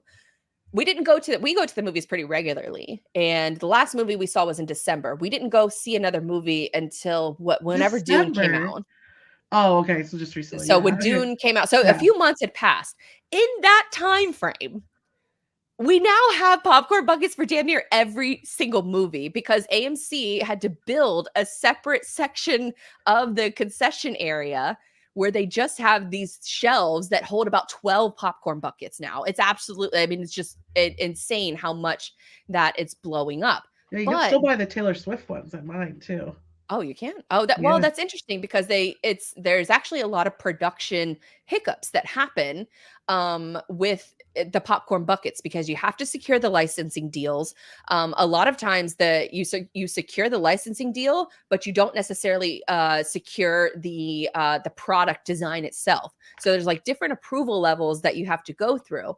And with the movies kind of being, you know, a little bit of a toss up, like Dune, Barbie, like these types of movies, Mario, you know, they're going to be smashing successes. So it makes sense for a theater to order a shit ton of these popcorn buckets. But for some of these other movies, they have no idea what the production can take months at a time. But then you combine that with the fact that a movie only stays in the theater for about 2 months. So if you have like an unexpected hit where somebody wants the damn popcorn bucket and they can't get access to it, it makes no sense to order more, because the movie is only going to stay in the theaters for a couple of months anyways. And that production lead time, you need about, you know, at least a couple of months for the design to be approved, and then 6 months from a production standpoint, from a manufacturing standpoint, delivery, all that stuff. So there's a lot of really just, I mean, these popcorn buckets, $25 to $50 is the selling price that they range in. We went to see Indiana Jones, the Indiana 5, and we went on release night, and that popcorn bucket was already sold out. And so certain movies that they're kind of just guessing on if this is actually going to be something that, you know, oh, well, hold on, let me share that screen again. If this is going to be something that's actually going to be worthwhile for the theater to invest in. And so there was this whole breakdown a few months ago. So I figured that this was a really good sort of tie-in with the snack movement. And if you're looking on the screen, this Dune popcorn bucket, that's the one that like everybody just clamored for. And then this is a type of popcorn bucket that ends up, you know, on eBay immediately after. There's R2-D2, there's Barbie, there's Ghostbusters, and they're all really cool ways to think about like putting popcorn in these different devices. I personally don't put the popcorn in it. I just buy it and keep them separate, so you don't have all that like popcorn residue on it. But this is leading to a massive, there's a Thor hammer here. It's really cool. We have one of those too. That was actually a really well made one. I'm surprised you don't get the Disney ones. There haven't actually been many Disney ones that I've seen. Not the park one. You know what I'm talking about? The park one. Oh, the Disney popcorn buckets. Yes, those I have been guilty of getting those in the past, and then they sit in a corner and I don't do anything with them. So I've told myself I'm not buying popcorn buckets from Disney anymore. I've now shifted that purchasing habit to I feel like they stole it, though. That stole the idea from that, right? It's like they are cool. And a couple notes from the Hollywood Reporter article, because it said minutes after the first trailer of his superhero pick, Deadpool and Wolverine, dropped during the Super Bowl, Ryan Reynolds tweeted about popcorn of all things, and he said, "Wait until you see the Deadpool popcorn bucket." No doubt he was responding to the social media frenzy over a new Dune in theater sandworm popcorn container that's been rifled and looks like a sex toy. It even got a Saturday Night Live skit. But it adds up to dollars.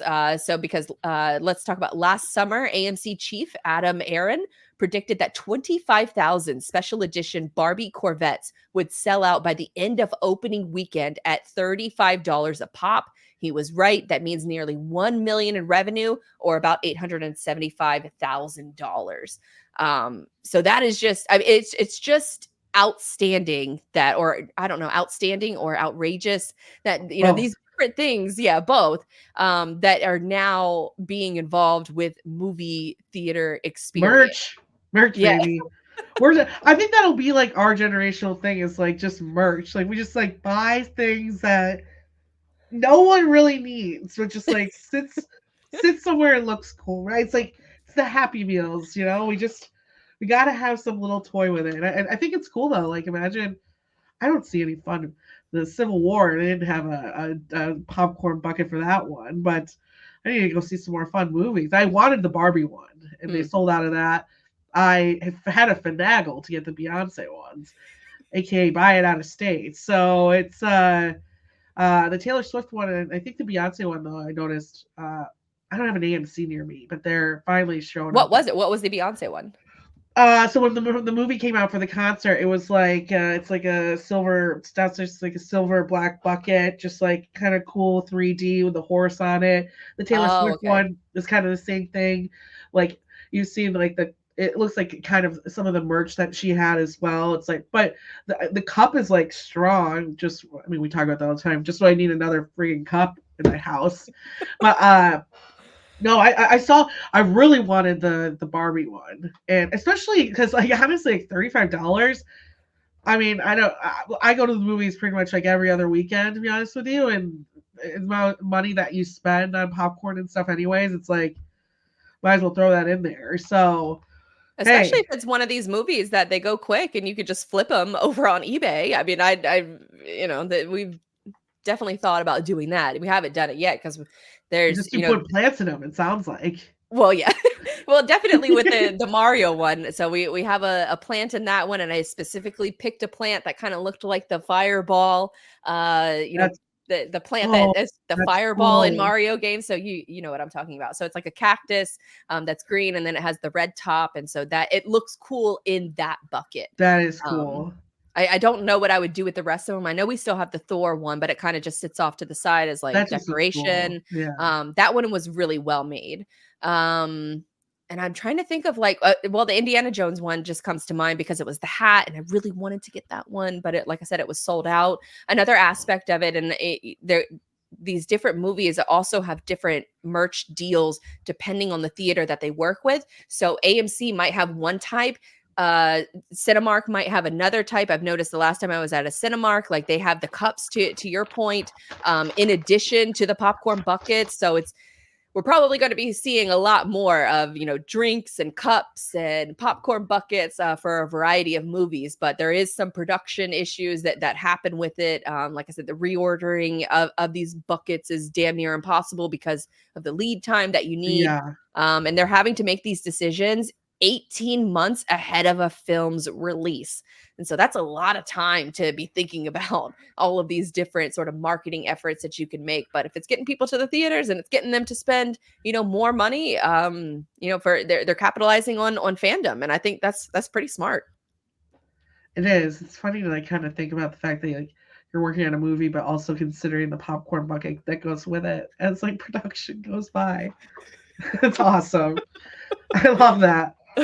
I need to go see some more happy-go-lucky movies because all the horror movies I see just aren't coming out with anything special for me. We'll See, I don't even do horror movies because I just immediately cry. So I don't see them at all. From I'll fear? just I just burst into tears. I don't know. I can't explain it. If you talk about like ghosts or anything like that, Yeah. or if I talk about, my experience with ghosts, You just start crying? just, like super Nice. haunted things, it's just tears. Just start pouring. I don't know where it comes from.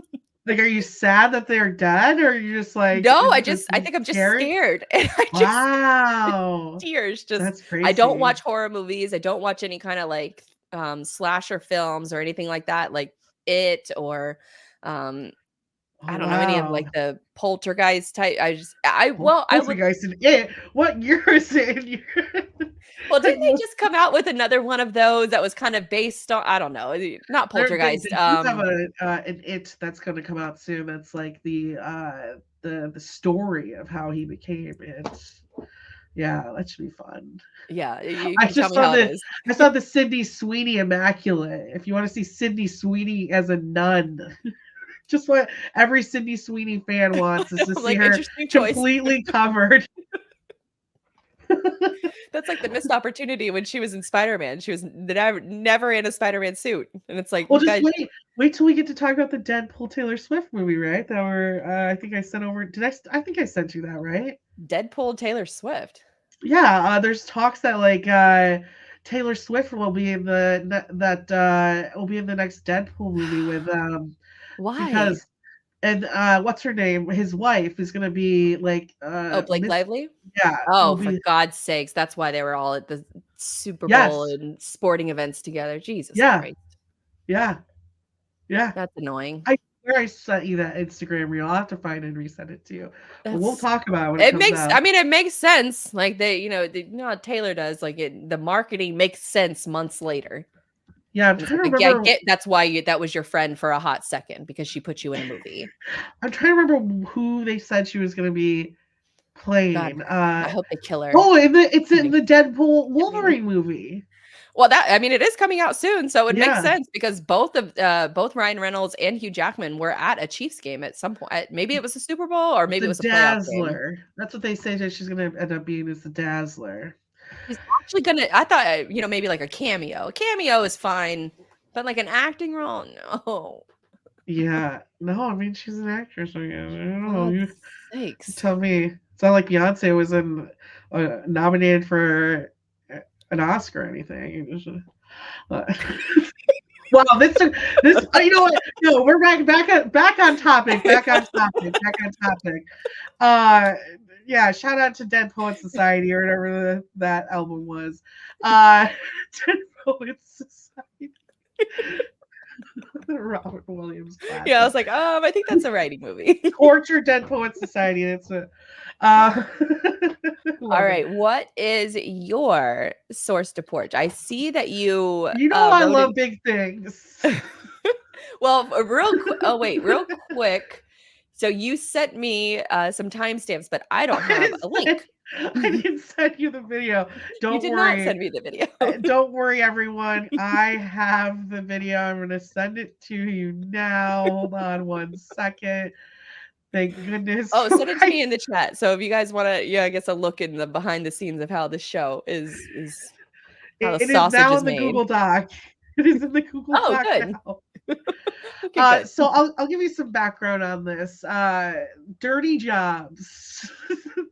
I don't know if you've seen the show before, but I love Mike Rowe. Who doesn't love Mike Rowe? He was fixing up the Mackinac Bridge the other day, and I said, I gotta go keep watching this. And then he took his turn and he went over to NASA. Listen, you all know me. I love wondering how big things move. And that's why I love flatbed freight. I love open deck freight. I want to see you move that large item from there, and I want to see how I got there. And so Mike Rowe was in NASA, and he was cleaning up this trailer, you could call what's actually called a transport crawler. And there's 2 of them, I believe. I think there's been 3 in history, but there's 2 of them that NASA has built. So, long story short, how they move the rocket ships, right? Like what we send to space, spaceships, etc., is they move them on the lift off platforms on a giant, what they call crawler. Now, to give you a little bit of kind of background, well, we'll start off with this first clip. So I think at the minute 17 mark, 56 minutes, it's going to talk to you exactly about how big this thing is and tonnage, weight. It's literally one of the largest moving objects in the world. So go ahead and click that, Blythe. We'll watch this first and get into it. NASA's crawler transporters, officially named CT-1 and CT-2, but nicknamed Hans and Franz, really need to be seen to be believed. They are the largest self-powered land vehicles in the world, and each one weighs an astronomical 2,712 tons. That's about a quarter of the Eiffel Tower, or 17 Statue of Liberties, without their bases. Size is everything with these monsters, but who can blame them when their most frequent passengers were the space shuttles, which weighed in at a hefty 2,000 tons and measured 56 meters from nose to engine exhausts. So they're huge. If you aren't watching this, I mean, hopefully a quarter of the Eiffel Tower makes sense to you. And they're basically giant platforms. And what's really interesting about them too is these things are the reason that Mike Rowe is checking them out is because they use so much oil in order to move, because these things can't shut down. So they over lubricate them to make sure that during their process of rolling, which I wanted to figure out top speeds, they move this top speed 0.83 miles per hour. So to move, I think it's 4.2 miles from where they put this platform and the spaceship standing up straight, if you didn't watch the video, onto this crawler to where it needs to go for liftoff. It's 4.2 miles, so it takes somewhere between 4 to 6 hours to move this. Again, just a couple of miles down the road. The road itself, and they'll get into the layers of it, is like mostly made. They couldn't use concrete because it would get destroyed, so they have to use they'll talk about it in a second in the next video. But they down to like a certain point into the ground, it's all natural stone because it's the only thing that can actually like withstand the weight of everything without being completely destroyed on the way there. It can't run on concrete at all. It can't move. It can't turn more than 6 degrees at a time. Yeah, it's humongous. So play the second video because it gets into like kind of just like the strength of these things and like how it grinds the ground into like straight up dust. But it's fascinating to watch, and it makes me want to go like just watch these things move because it's incredible. And again, there's only two of them, and they're both just NASA owns both of them. The entire structure by as little as 1/8 of an inch. So big. Look how big. Look at that person down there. That's The nuts. crawlers come with two V16 Alco 251C diesel engines, pumping out 2,750 horsepower, which drive two 1,006 horsepower generators used for jacking, steering, lighting, and ventilation, and which also power 16 traction motors. At each corner of the crawler is a set of tracks, with each track coming with 57 separate shoes measuring 2.2 meters long, 0.4 meters wide, and weighing 900 kilograms. This means that every single shoe included on the crawler weighs roughly the same as 2 horses, and there are 456 shoes. These things are so big. Somewhat ironically, for such a giant mass of steel, the steering wheel is only around 15 centimeters in diameter. And while driver input is certainly important, the majority of the technical aspects of the drive are controlled by an onboard computer. Humans are good, but perhaps not good enough to be trusted to balance a structure over 25 stories high. The journey is aided by a laser guidance system and giant jacking, equalization, and leveling JEL cylinders at each corner, which keep the entire structure stable at all times. But it's not just the mechanical giant above that has been carefully configured. The tracks that the crawler and its cargo travel across have also been carefully constructed, and when you think about what travels above it and how much it all weighs, it's easy to see why. A fully fueled space shuttle complete with its boosters, external tanks, and mobile launch platform, MLP, weighs in at a monstrous 6,000 tons. Now let's add on the weight of the crawler, and we get to roughly 8,700 tons, which is around 3/5 of the entire weight of the Brooklyn Bridge in New York. Now, you can't transport this kind of weight on a normal road. It would simply crack and then sink. The crawler tracks have been designed to withstand such enormous weight by having various carefully constructed layers that go down to around 9 meters. It starts with 1.8 meters of roadbed, including around 0.8 meters of crushed stone. The remaining 7.3 meters has been carefully settled and compressed to provide some of the flattest, most stable ground that you're ever likely to find. But this also needs to be constantly maintained and assessed. The weight above is so much that when the crawlers pass over, its tracks essentially grind the top layer of rock to a fine powder. As I mentioned earlier, there are numerous people involved in a single trip, and one of the key jobs is to constantly spray the crawlways with water to avoid excess dust. If you're wondering about time, well, it takes in the region of 6 to 8 hours to make the single journey between the VAB and a launch pad, which certainly puts rush hour traffic in perspective. This is done with a relay of drivers who swap every hour or two. Is that crazy? No, I think they come out to about $14 million each, which it seems like a lot, but again, they've only made 2 of them. They've been in use since I want to say a couple of like I want to say maybe like 20 or 30 years ago. Before I think they moved it piece by piece, but this was a safer way to move them moving forward. So they're being used. They aren't used for any other reason. And just to kind of give you the micro job of it all, like I said, they have to be super lubricated because if they were to break down at all during that transit, there would be like literally nothing that could save the day. I mean, what are you going to do? Transfer it onto a different truck? Right. Like that. So they over lube it, and then at the end, it's like 3 or 4 people. Their only job is to go through and they have to. I'm talking. I want to say it was like 20 buckets of grease. They just go and they scrape off all of this grease, and that's what like Micro's job was for the day, was getting underneath those crawlers, underneath those.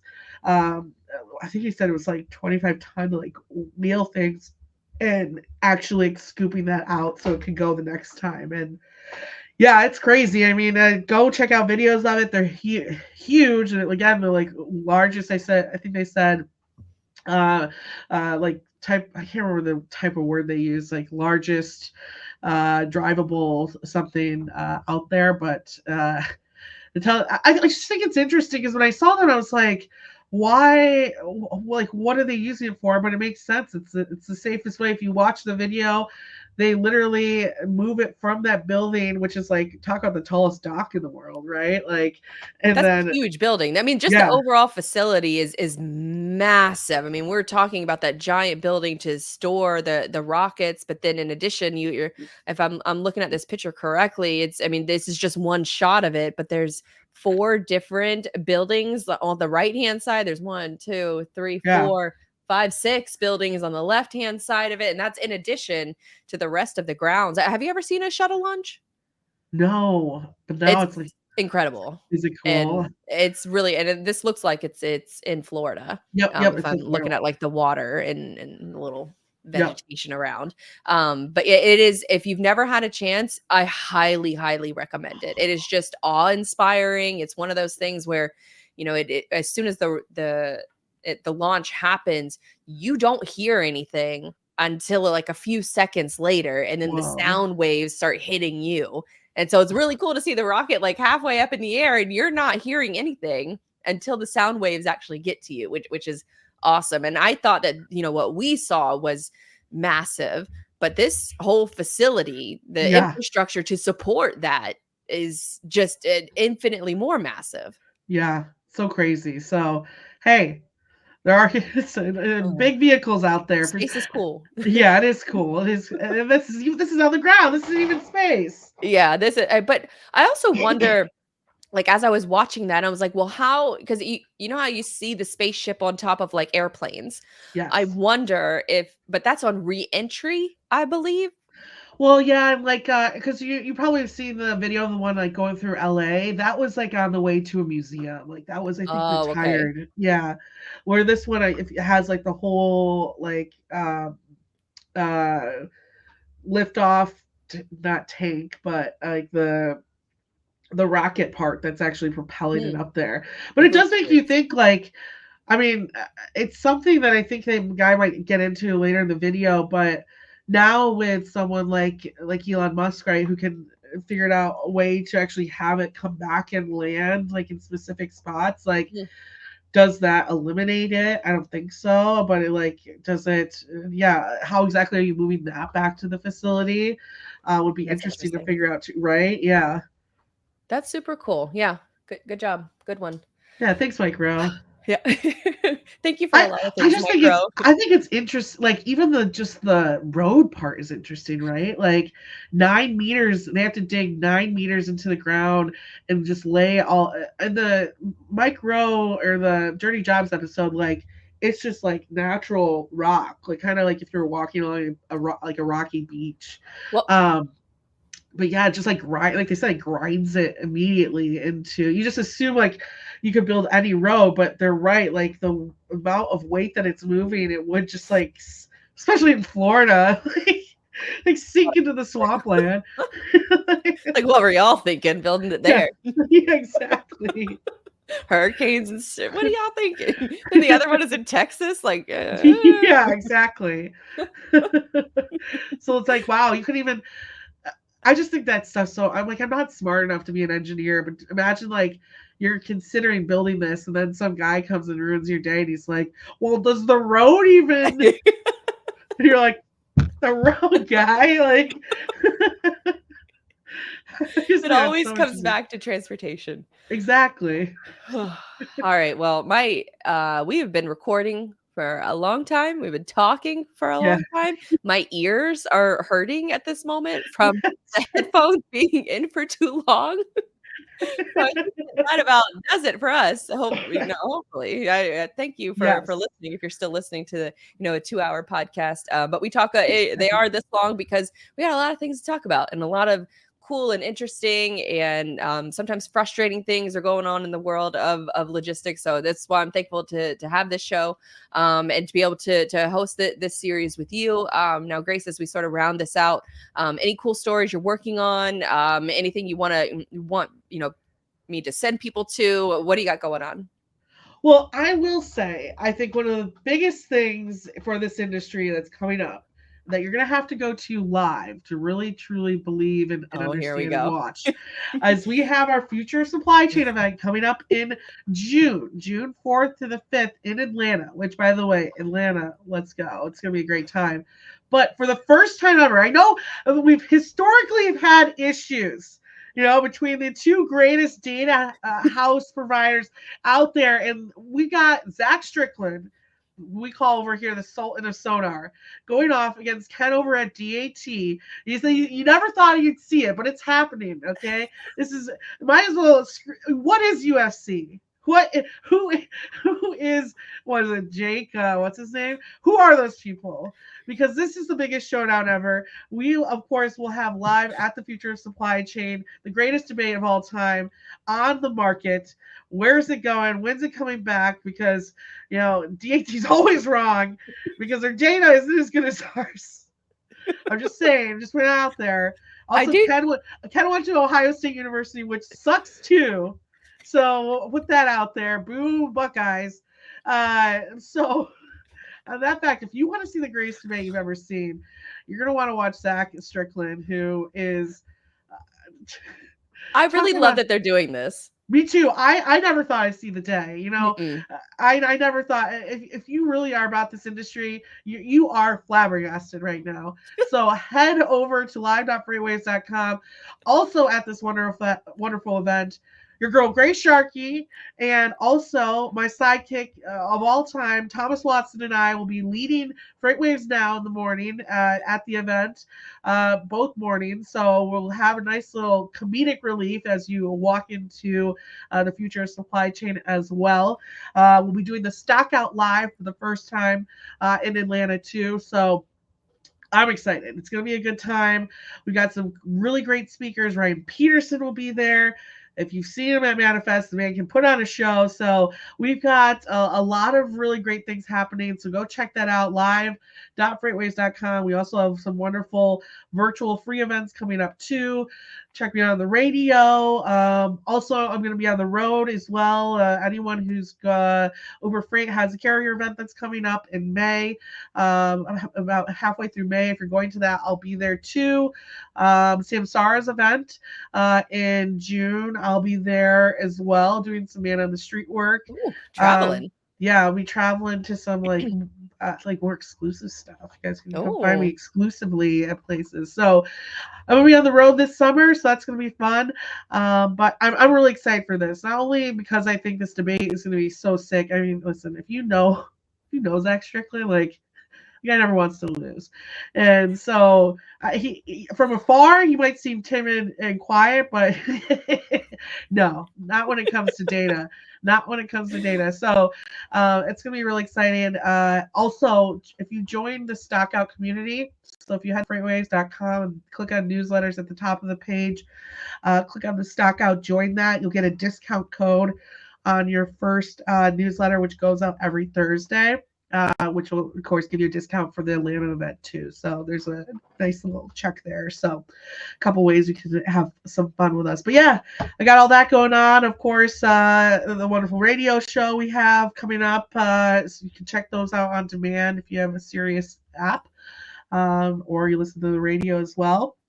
And, of course, the stock. I'm trying to think, what else do I do for a lot of stuff. Well, one thing you're not doing, though, you're not coming apparently you're not coming to TMSA Elevate 100-year anniversary. That's right after the Freightways Future Supply Chain event. It's happening June 9th to the 11th. So I had to get that little plug in there as we're talking about conference season. I'm gonna give a shout out where it's happening in New Orleans. So love that. We're gonna do port tours. We're gonna do ghost tours. That's right up your alley. Hopefully, I don't cry on it. But yeah, Are you gonna go to what's her name's house? who's Do you know what, the what's her like name? the crazy like witch lady out there? To cry? Like we already No, I talked know. about this.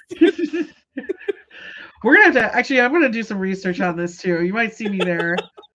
You should definitely come. It's for freight marketing, sales professionals. We got Cassandra Gaines is going to be coming and doing a talk there, obviously on fraud. Tons of speaker announcements, all that stuff. If you do register, I'll put a link to register in the comments. But if you register and use my code, then I get credit for it. Nice. And that helps pay for my ticket to go to TMSA, because even though I'm a board member, I still have to pay to go. Unless we have a handful of people that buy a ticket from me, then I get in. I love that. We're just out here dealing codes. Take our codes. Listen, it's tough out here in this economy. Yeah. It's tough out here in the streets. We told you we want to get this economy turning around. We need some use those codes. People spend that money. I love how when you get really passionate about something, you grab the mic. Is it Beyonce and discount codes? That's your mic grab moments in this episode. We're trying. Are you trying to fight DAT? Yeah. No, it's all good stuff. It's a summer of fun events coming up. So hopefully we will see you guys in person soon. But if not, be sure to stay subscribed to the podcast, all the good things. Stay up to date on Grace's writings and her appearances on and hosting the Stock Out. But until then, this does it for this week's episode, or this month's episode of Freight Friends. I guess check out the link the links in the show notes for anything that we talked about that you may have just been listening to and you want to actually watch. We will have all of those in the show notes as well. And for more content, you can head over to Grace's link in the show notes as well, and also to Everything is Logistics. But yeah, that does it. My ears hurt. I need to take these headphones out of my ears. Yeah, same here. Love it.